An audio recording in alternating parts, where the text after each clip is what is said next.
Салам достор, pre-intermediate 2 деңгээлинин шарттуу сүйлөмдөр боюнча сабагынын экинчи бөлүгүнө кош келдиңиздер. Бүгүнкү сабакта дагы биз кызыктуу мисал менен баштайлы деп чечтик. Сиздер менен окутул English. Менин атым Муна. Кеттик анда. Слайдда биз азыр эки кыялданып отурган досту көрөт экенбиз, эки достун диалогуна көңүл буруп көрөлү. If I had $1 million, I would buy a house in Istanbul дейт биринчиси.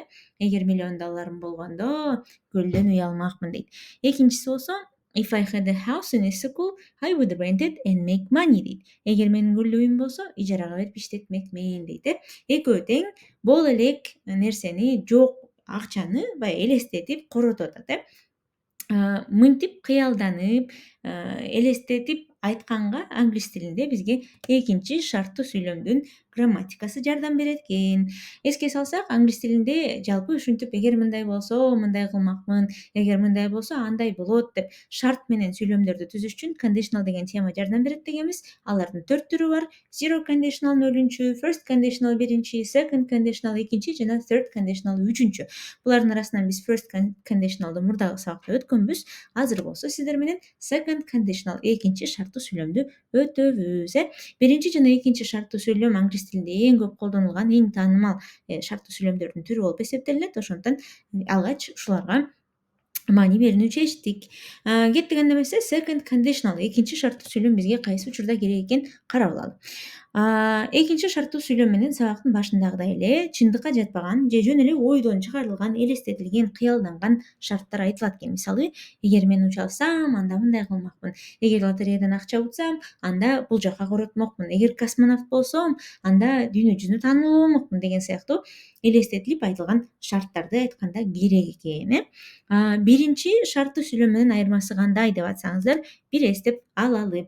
Байкасаңыздар, кайрадан эле бизде эки үй алгысы келген адамдын мисалы берилген экен. Биринчиси, биринчи шарттуу сүйлөмдө If I have enough money next month, I will buy a house дейт.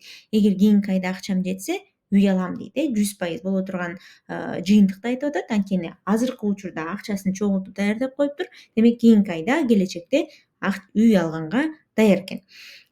Second conditional болсо, мисалга көңүл буралы.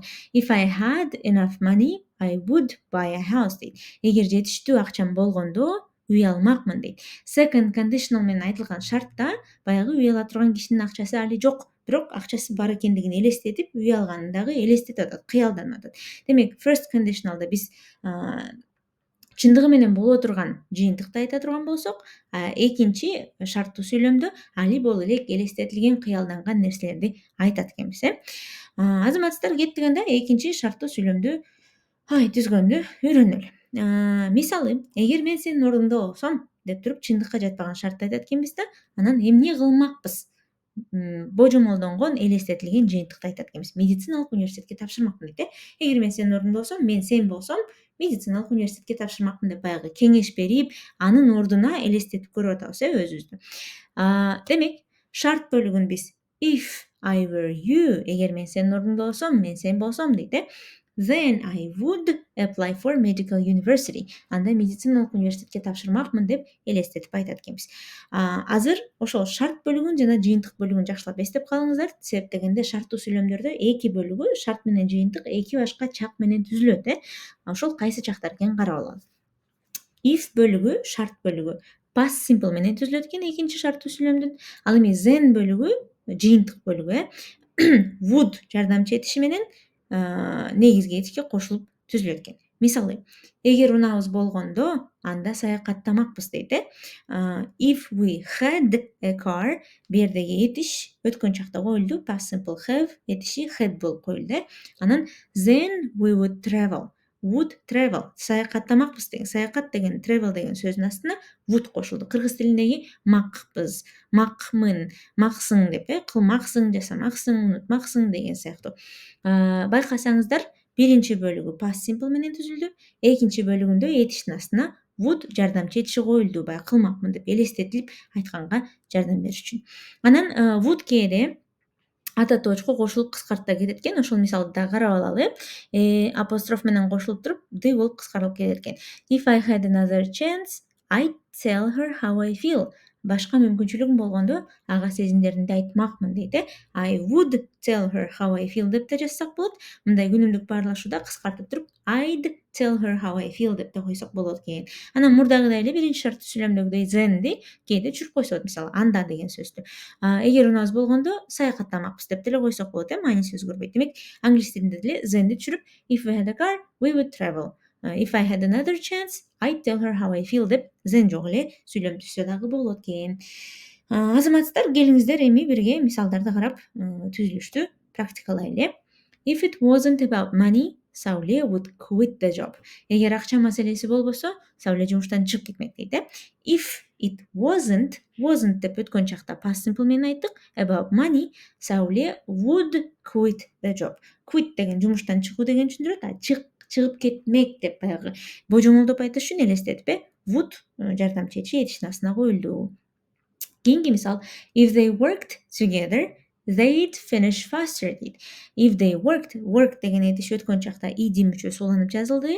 Биринчи бөлүгүндө, шарт бөлүгүндө. Ал эми экинчи бөлүгүндө finish дегенин астына would жардамчы этиши коюлду, бирок бул жерде апостроф менен кыскартылып кеттир. They would finish дегенде they'd finish деп коюптур. Эгер алар бирге иштешсе, тезирээк бүтүрүшмөк дейт. Жакшы. Бул жерде эске ала турган бир эреже бар. Экинчи шарттуу сүйлөмдө was'дун ордуна бардык ата добуштарга were'ди колдонот экенбиз. Were кырдаалдын элестетилген жери алдуу эмес экенин билдирет экен.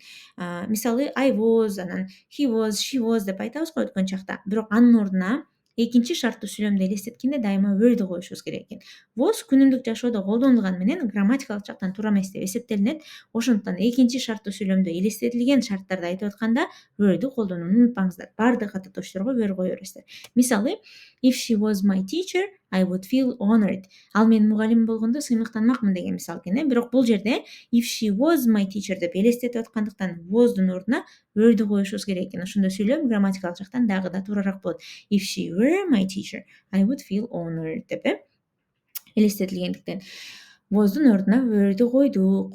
Кеттик, анда дагы бир эки мисал карап бышыктайлы билимди. If he were taller, he would play basketball. Эгер ал узунураак болгондо баскетбол ойномок дейт. Бул жерде дагы if he was деген жокпуз, if he were дедик, себеп дегенде грамматикалык жактан туурарак.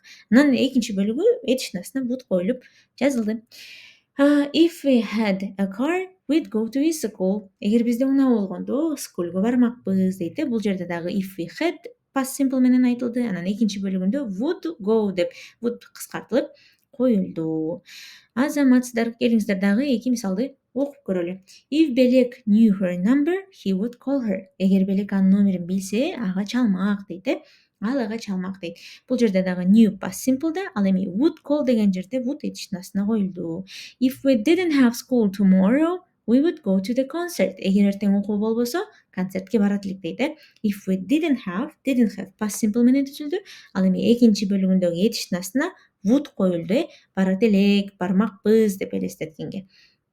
Азаматсыздар, келиңиздер эми жалпы шарттуу сүйлөмдөрдө суроо түзгөндү, суроо бергенди үйрөнөлү. Мисалы, мындай болсо эмне кылат элең деген сыяктуу суроолорду кантип берет экенбиз. Шарттуу сүйлөмдөрдө суроо бериш үчүн биз шарттын башына what if деп эле коюп койсок болот экен. А эгер деп кыргыз тилиндеги эле. А эгер мындай болсочу деп сурагандай. What ifтен кийинки этиш дайыма өткөн чакта турушу керек. Анткени а эгер деп биз боло элек жагдайды элестетип божомолдоп айтабыз.